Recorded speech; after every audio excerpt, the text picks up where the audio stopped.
अलकाबिर मसीह की सीरीज में आज हम पतरस का पहला खत उसका 5 बाब और इसकी चौथी आयत मुकद्दसा में जब खुदावंद यीशु मसीह को सरदार गल्लाबान बयान किया गया है तो उस पर गौर करेंगे और सीखेंगे कि इस लक़ब के वसीला से खुदावंद यीशु मसीह की ज़ातो शख्सियत के कौन से पहलू हमें ज़ाहिर होते हैं।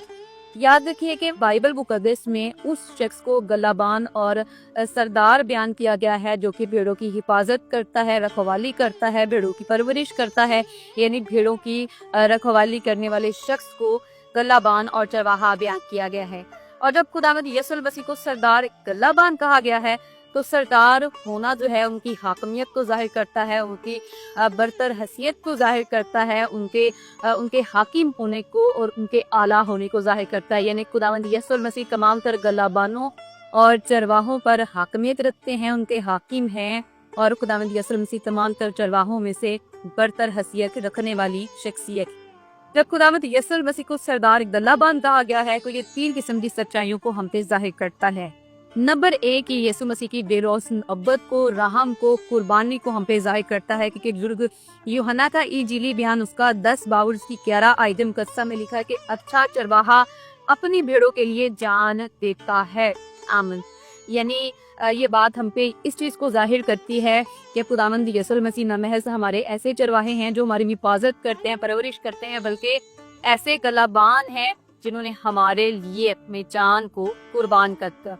नंबर 2 ये लक़ब ये जाहिर करता है कि खुदावंद यीशु मसीह जो है वो सिर्फ हमारे वक्ती गल्लाबान नहीं है, बल्कि बाइबल मुकद्दस बयान करती है। मुकद्दस मत्ती रसूल का इंजीली बयान उसका 28 बाब उसकी 20वीं आयत मुकद्दसा में लिखा है, देखो मैं दुनिया के आखिर तक तुम्हारे साथ हूँ। यानी यीशु मसीह जो है वो ऐसे गल्लाबान हैं जो वक्ती तौर पे नहीं है, जो महदूद मुद्दत के लिए हमारे गल्लाबान नहीं है, बल्कि वो हमारे अजली अपनी रखवाले हिफाजत करने वाली ज़ात है जो कभी हमें तन्हा नहीं छोड़ती।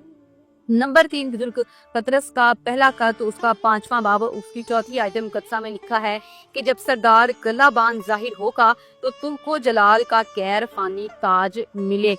यानी ये लक़ब इस बात को भी जाहिर करता है कि यीशु मसीह ना महज हमारी रखवाली करने वाली ज़ात हैं, बल्कि वो मुंसिफ भी हैं और जो अच्छी ज़िंदगी गुजारेगा, अच्छी अमाल करेगा, उसको वो इनाम देगा। और यहाँ पे जिस इनाम का जिक्र है वो ये है कि वो हमें ऐसे जलाल में दाखिल करेगा जो कि गैर पानी है। यानी ये जो लक़ब है ये खुदावंद यीशु मसीह की मोहब्बत को, रहम को, तरस को और उनके अजली अब्दी हाकिम होने को, इस तरह से उनके मुंसिफ होने को जाहिर करता है। सो अगर आप चाहते हैं कि आपकी ज़िंदगी में कोई ऐसी शख्सियत हो जो हमेशा आपके साथ रहे, आपकी हिफाजत करे और आप उसकी रहनुमाई में चल के गैर पानी जलाल में दाखिल हों, तो आइए खुदावंद यीशु मसीह पर ईमान लाइए और खुदावंद यीशु मसीह के वसीला से खुदावंद के गैर फानी जलाल में दाखिल होइए।